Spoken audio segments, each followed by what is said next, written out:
हम एक सुंदर संसार में रहते हैं। आपके इर्द गिर्द अद्भुत वस्तुओं को देखें। आओ हम आरंभ में चलें और देखें कि बाइबल इसके बारे में क्या बताती है कि ये कैसे आरंभ हुआ। आरंभ में परमेश्वर ने आकाश और पृथ्वी को बनाया। परमेश्वर ने अंधेरे को एक तरफ किया और कहा, उजियाला हो। उसने उजियाले को दिन कहा और उसने अंधेरे को रात कहा। पहला दिन हो गया। तब परमेश्वर ने ऊपर के पानी को नीचे के पानी से अलग करने के लिए एक अंतर बनाया। उसने उस अंतर को आकाश कहा। दूसरा दिन हो गया। परमेश्वर ने पानी को एक स्थान पर इकट्ठा किया और सूखी भूमि दिखाई दी। उसने सूखी भूमि को पृथ्वी कहा और इकट्ठे हुए पानी को समंदर कहा। तब उसने घास, अनाज के पौधे और पेड़ बनाए। तीसरा दिन हो गया। तब परमेश्वर ने आकाश में ज्योतियां बनाई। उसने दिन के लिए सूर्य, रात के लिए चंद्रमा और सभी तारे बनाए। चौथा दिन हो गया। परमेश्वर ने पानी में तैरने के लिए मछलियां और आकाश में उड़ने के लिए पंछी बनाए। फलों फूलों उसने उनसे कहा, संसार के संगीत और पानी में छपछपाने की आवाजों से भर दो। पांचवा दिन हो गया। इसके बाद परमेश्वर ने जानवर बनाए। उसने खेतों के जानवर, जंगली जानवर और जानवर जो भूमि पर रेंगते हैं को बनाया। अभी की इस तरह परमेश्वर ने आदमी और औरत को उसके स्वरूप में बनाया। फलों फूलों उसने कहा, संसार पर अधिकार रखो। मछलियों, पंछियों और जानवरों की देखभाल करो। छठवां दिन हो गया।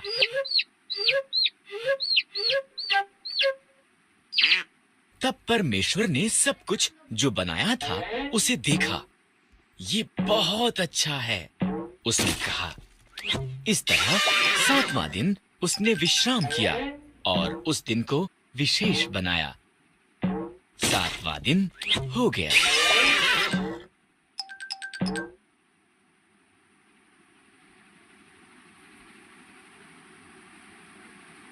पहला पाप। पहले आदमी और औरत आदम और हव्वा एक सुंदर बाग में रहते थे जो परमेश्वर ने उनके लिए बनाया था। पर शैतान एक धूर्त सांप की तरह आया और आदम और हव्वा की परीक्षा ली। क्या परमेश्वर ने तुमको सही में कहा, इन पेड़ों के फलों को मत खाओ? सांप ने हव्वा से पूछा। केवल बीज वाले पेड़ से, हव्वा ने जवाब दिया। अगर हम इससे फल खाएं तो हम मर जाएंगे। तुम नहीं मरोगे, सांप ने कहा।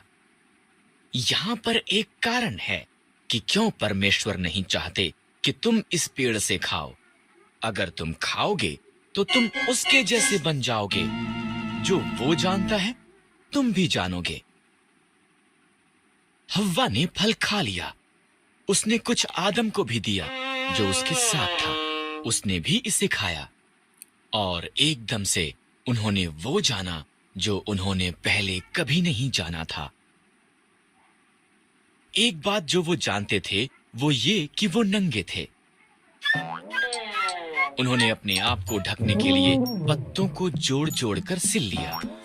उन्होंने पहले कभी भी डर और शर्म को महसूस नहीं किया था, इसलिए वो जानते थे कि कुछ गलत हुआ है। आदम, हव्वा, परमेश्वर ने आवाज दी। हम छिप रहे हैं, आदम ने कहा। हम नंगे हैं। तुम इसलिए ये जानते हो क्योंकि तुमने उस पेड़ से खा लिया है। परमेश्वर ने गहरी सांस ली। तब आदम ने हव्वा को दोष दिया और हव्वा ने सांप को दोष दिया।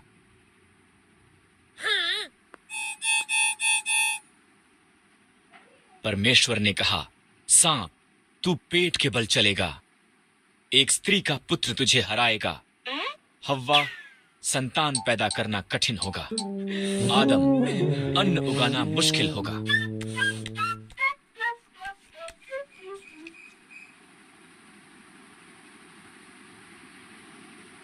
तब परमेश्वर ने आदम और हव्वा के लिए कपड़े बनाए और उन्हें बाग से बाहर भेज दिया। उसने एक ज्वालामय तलवार के साथ एक स्वर्गदूत को वहां पर रखा ताकि वो वापस ना आ सकें।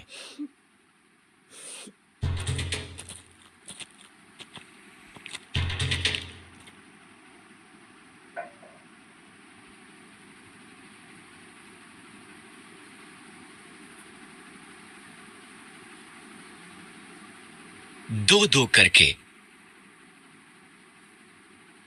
पृथ्वी लोगों से भर गई थी, पर उन्होंने इतना ज्यादा पाप किया कि परमेश्वर को दुख हुआ कि उसने उन्हें बनाया था। उसने पृथ्वी पर से हर एक को मिटाने के लिए एक जल प्रलय भेजने का निर्णय किया। यहां पर नूह नाम का एक मनुष्य था जो अन्य लोगों के समान नहीं था। नूह ने परमेश्वर से प्रेम किया और उसके आज्ञा का पालन किया। परमेश्वर ने नूह और उसके परिवार को जल प्रलय से बचाने का निर्णय किया। परमेश्वर ने नूह को जल प्रलय के बारे में सावधान किया। उसने उसे एक नीची छत, 3 कोठरियों, एक खिड़की और एक द्वार के साथ एक विशाल जहाज बनाने को कहा। आज्ञाकारिता में नूह ने इसका निर्माण किया। परमेश्वर ने नूह को प्रत्येक जानवर की किस्मों में 2-2 करके लेने को कहा, एक नर, एक नारी। तब नूह, उसका परिवार और जानवर जहाज के अंदर गए। परमेश्वर ने द्वार को बंद कर दिया। 40 दिन और 40 रात तक बारिश आती रही। पानी आकाश से गिरा और समुद्रों और झीलों से भी ऊपर आया, यहां तक कि सबसे ऊंचे पहाड़ भी पानी में डूब गए। इन सब के दौरान नूह, उसका परिवार और सभी जानवर बाढ़ के जल के ऊपर तैरते जहाज में सुरक्षित थे। परमेश्वर एक पल के लिए भी नूह को भूला नहीं था। परमेश्वर ने हवा चलाई, पानी सूखने लगा, जहाज अरारात पहाड़ पर ठहर गया। नूह ने एक कबूतरी को भेजा। जब वो वापस नहीं आई तो वो जान गया कि अब सब सुरक्षित थे। जब पृथ्वी सूख गई, परमेश्वर ने उन्हें बाहर आने के लिए कहा। उसने आकाश में एक इंद्रधनुष को वादे के रूप में रखकर कहा कि वो कभी भी पूरी पृथ्वी को जल प्रलय द्वारा दोबारा नाश नहीं करेगा।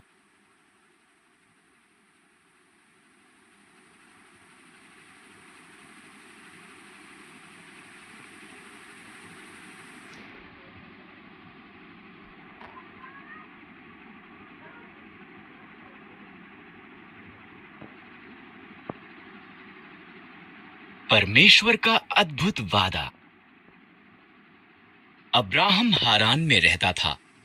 अब्राहम, परमेश्वर ने कहा, मैं चाहता हूं कि तू हारान को छोड़े और किसी और देश में जाए। परमेश्वर ने अब्राहम को ये नहीं बताया कि हारान कहां पर था। मुझ पर भरोसा कर, परमेश्वर ने कहा।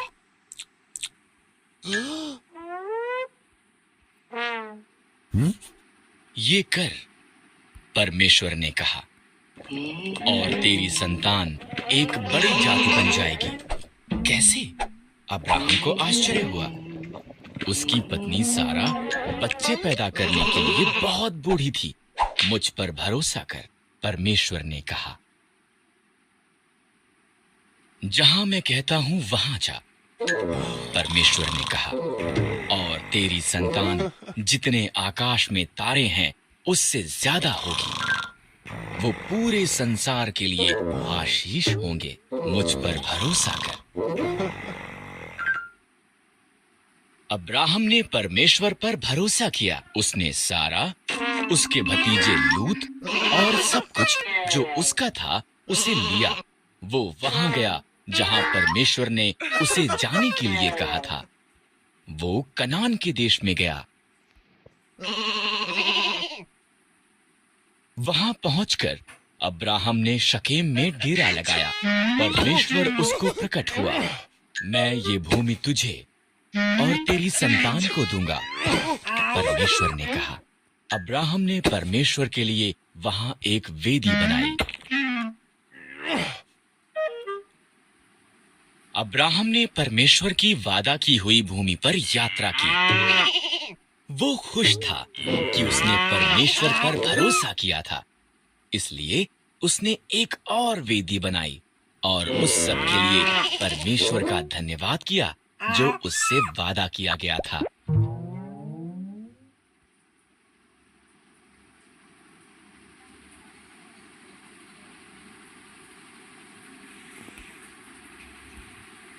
अब्राहम की बड़ी पत्नी। परमेश्वर ने अब्राहम से एक पुत्र का और पुत्र से बहुत सी संतान का वादा किया जो सारे संसार के लिए आशीष होंगे। पर अब्राहम और उसकी पत्नी सारा बच्चे पैदा करने के लिए बहुत बूढ़े थे। 20 साल बीत गए। अभी भी अब्राहम ने परमेश्वर के वादे पर भरोसा किया। जब वो 100 साल का था और सारा 90 साल की थी, परमेश्वर ने उन्हें अपना वादा याद कराया। सारा एक बालक को जन्म देगी। जब उनका पुत्र पैदा हुआ, सारा इतनी प्रसन्न हुई कि वो प्रफुल्लित हुई। परमेश्वर ने मुझे प्रफुल्लित किया है, उसने कहा। इसलिए उन्होंने उसका नाम इसहाक रखा, जिसका अर्थ है वो हंसता है।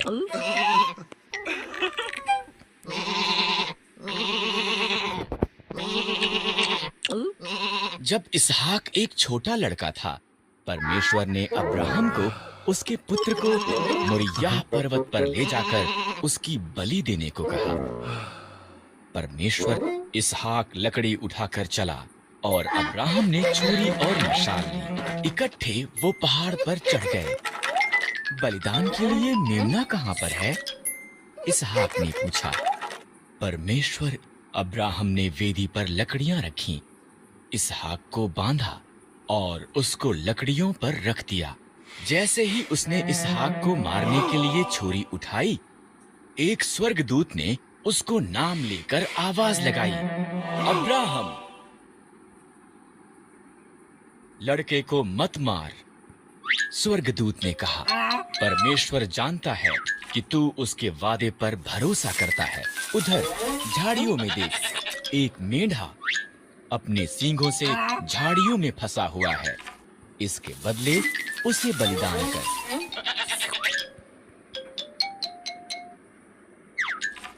इस तरह अब्राहम ने उसके पुत्र की बजाय मेढ़े को बलिदान किया। उसने उस स्थान को यहोवा यिरे, परमेश्वर प्रबंध करेगा, रखा, क्योंकि परमेश्वर ने बलिदान का प्रबंध किया था।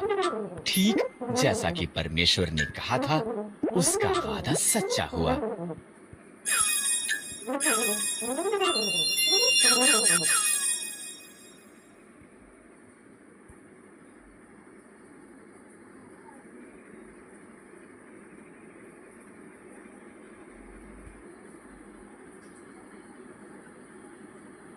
स्वप्न देखने वाला। याकूब के 12 पुत्र थे, पर वो अपने पुत्र यूसुफ को सबसे ज्यादा प्रेम करता था। उसने यूसुफ को एक विशेष चमकीले रंग का अंगरखा दिया। यूसुफ के भाई उससे ईर्ष्या करते थे। उन्होंने उससे नफरत की।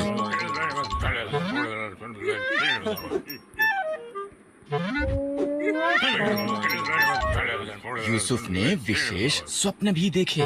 मेरे स्वप्न में हम खेत में पूले बांध रहे थे, उसने कहा, और तुम्हारे पूलों ने मेरे पूले को दंडवत किया। यूसुफ के भाइयों ने उससे और भी ज्यादा नफरत की।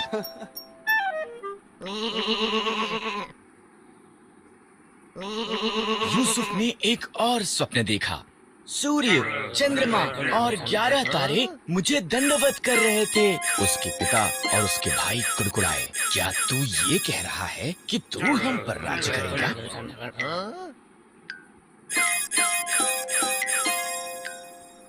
एक दिन यूसुफ के भाई खेतों में उनकी भेड़ों की निगरानी कर रहे थे। उन्होंने उसे उनकी तरफ आते हुए देखा। उन्होंने उसे मार देने और उसके स्वप्नों का अंत करने की योजना बनाई।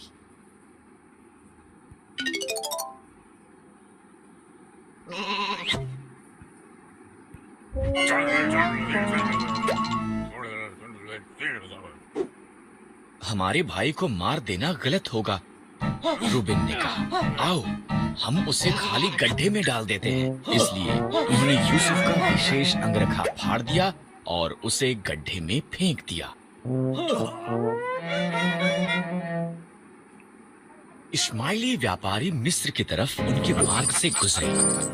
आओ हम यूसुफ को इश्माइलियों के गुलाम के रूप में बेच देते हैं, यहूदा ने सुझाव दिया। इसलिए भाइयों ने यूसुफ को चांदी के 20 सिक्कों के लिए बेच दिया। भाइयों ने यूसुफ के अंगरखे को बकरे के लहू में डुबोया और इसे याकूब को दिखाया। मेरा पुत्र मर गया है, वो रोया। इसी दौरान यूसुफ को मिस्र में ले जाया गया, लेकिन मिस्र में इश्माइलियों ने यूसुफ को पोतीपर के पास बेच दिया, जो फिरौन का हाकिम था। परमेश्वर ने यूसुफ को आशीष दी और उसे सफल बनाया। पोतीपर ने यूसुफ को अपने पूरे घराने का अधिकारी बना दिया।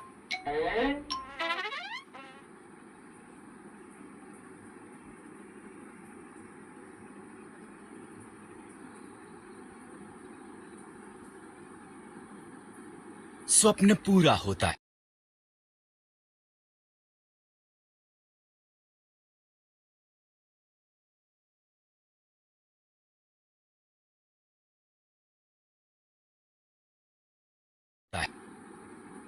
यूसुफ ने पोतीपर की अच्छी सेवा की। पोतीपर की पत्नी ने चाहा कि यूसुफ परमेश्वर के विरुद्ध पाप करे। यूसुफ ने इनकार कर दिया, इसलिए उसने उसके बारे में झूठ बोला। पोतीपर ने अपनी पत्नी पर विश्वास किया और यूसुफ को जेल में डाल दिया गया।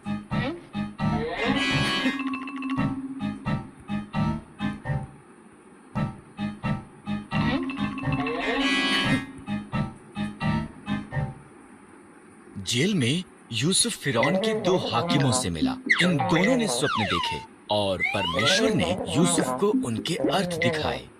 यूसुफ की व्याख्या सच्ची हुई। पिलाने हार को आजादी मिली, पर पकाने हार को फांसी दी गई।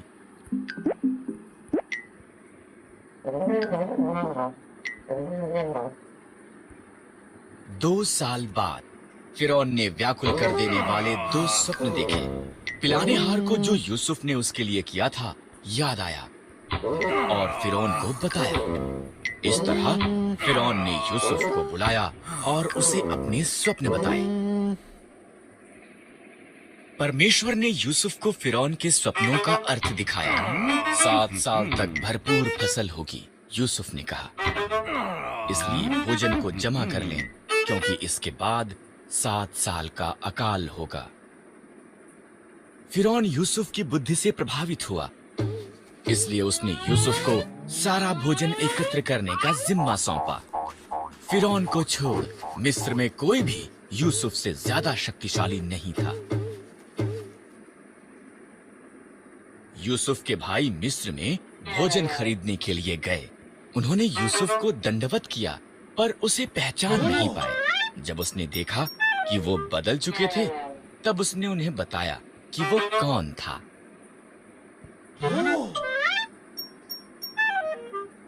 भाई भयभीत हो गए थे। तुम लोगों ने मेरे लिए बुराई का विचार किया, यूसुफ ने कहा, परंतु परमेश्वर ने उसे भलाई के लिए प्रयोग किया। हमारे पूरे परिवार को मिस्र में ले आओ, हमारे पास खाने के लिए भरपूर होगा।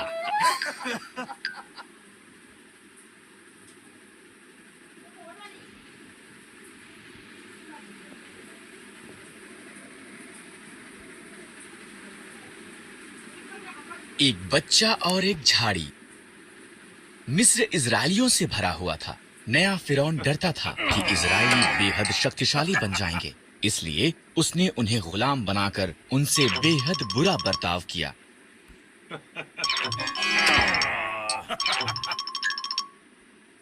फिरौन ने आदेश दिया कि सभी इजरायली लड़के मार दिए जाएं। एक स्त्री ने अपने लड़के को टोकरी में रखा और उसे नदी के किनारे छोड़ दिया। उसकी बहन उसे देखती रही।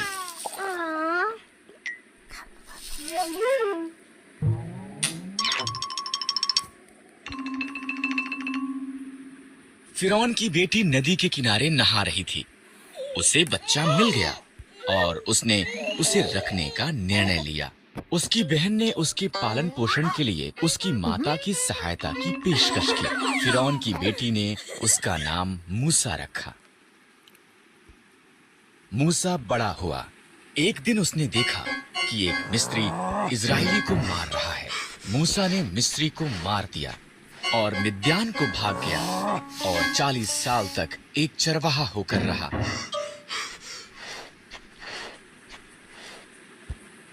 मूसा होरब पर्वत पर अपनी भेड़ों की निगरानी कर रहा था। परमेश्वर की आवाज एक जलती झाड़ी से बोलने लगी, मूसा, मेरे लोग कष्ट में हैं। मैंने उन्हें आजाद कराने के लिए तुझे चुना है। मैं नहीं कर सकता, मूसा ने जवाब दिया। मैं तुम्हारी सहायता करूंगा, परमेश्वर ने वादा किया। अपनी लाठी नीचे फेंक। मूसा ने किया। वो लाठी एक सांप में बदल गई। जब उसने इसे उठाया, वो पुनः एक लाठी बन गई। अपना हाथ ढांप ले, परमेश्वर ने कहा। मूसा ने ऐसा ही किया। उसने देखा ये रोग से भर गया था। जब उसने दोबारा किया, वो चंगा हो गया था। ये जाकर फिरौन को दिखा। परमेश्वर ने कहा,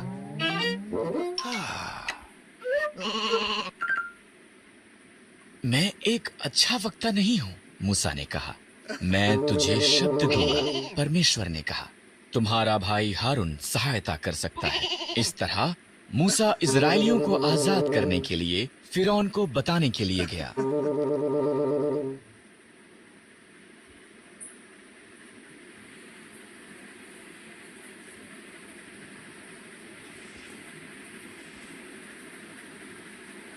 मेरे लोगों को मूसा और हारून ने फिरौन से कहा, इजरायलियों का परमेश्वर कहता है कि तुम उसके लोगों को जाने दो, नहीं तो बुरी बातें तुम्हारे साथ होंगी। पर फिरौन ने उनकी नहीं सुनी।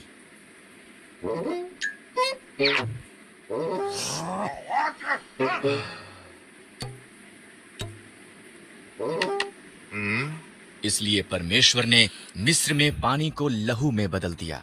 कोई भी इसे पी न सका। तब उसने मिस्रियों के घरों को मेंढकों से भर दिया। हर तरफ मेंढक थे, फिर भी फिरौन ने उनकी नहीं सुनी। इसलिए परमेश्वर ने मिस्र के आकाश को कुत्तियों से भर दिया। वो वहां धूल के समान भर गई। फिर उसने मिस्र के देश को डांसों से भर दिया। फिर भी फिरौन ने उनकी नहीं सुनी।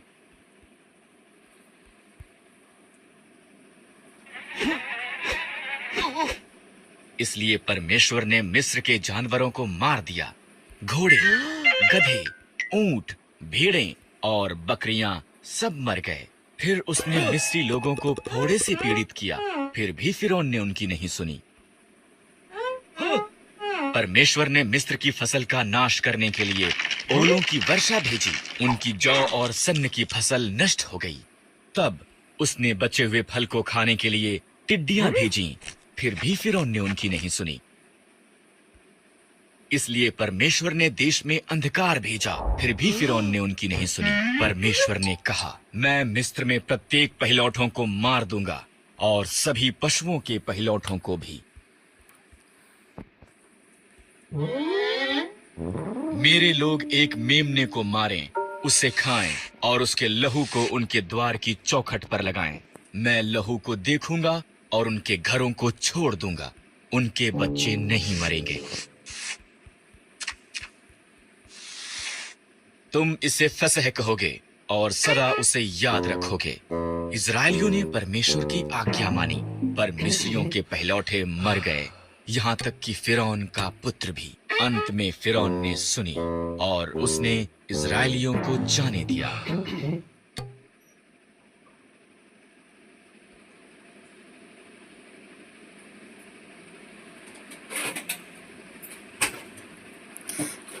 চবে কৈ আছে আজি দোকান নাই, দোকান পোহৰে কৈ নাই আজি জানা, परमेश्वर एक माँ দোকানগিলা বন্ধ দিছে।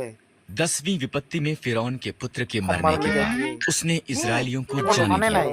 वो लाल समंदर के पास थे जब फिरौन ने अपना मन बदला और कि? उनका पीछा किया। আৰু এই বস্তু ভাঙি আছে, একো নাপায়।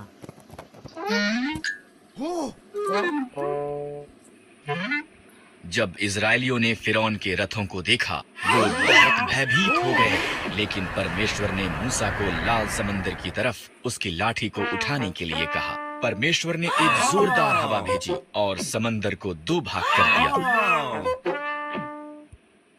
एक सूखा मार्ग प्रकट हो गया और इजरायली लाल समंदर के बीच में से निकल गए। यहाँ पर उनके दोनों तरफ एक पानी की दीवार थी। वो सुरक्षित दूसरी तरफ पहुंच गए।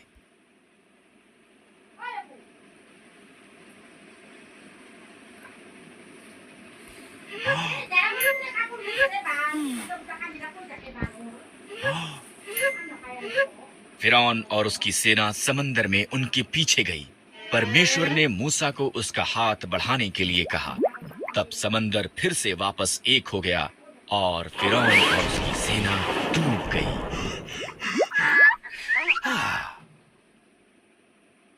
परमेश्वर ने उसके लोगों की एक उजाड़ में अगुवाई की। उसने उन्हें भोजन और पानी दिया। उन्होंने सिनै पर्वत के पास डेरा लगाए, जहां पर परमेश्वर ने पहाड़ की चोटी पर मूसा को मिलने के लिए कहा। आग और धुएं से घिरा हुआ मूसा ऊपर चढ़ गया और परमेश्वर उससे मिलने के लिए नीचे आया। तब परमेश्वर ने मूसा को 2 पत्थर की पट्टियों पर 10 आज्ञाएं दी। अन्य देवताओं की आराधना मत करना, मूर्तियां मत बनाना, आदर के साथ मेरा नाम लेना, विश्राम दिन को एक विशेष दिन करके मनाना।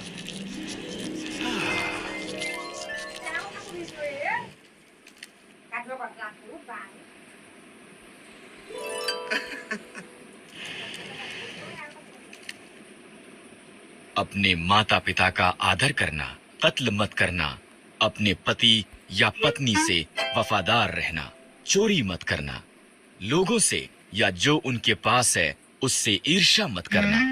अब लोग जानते थे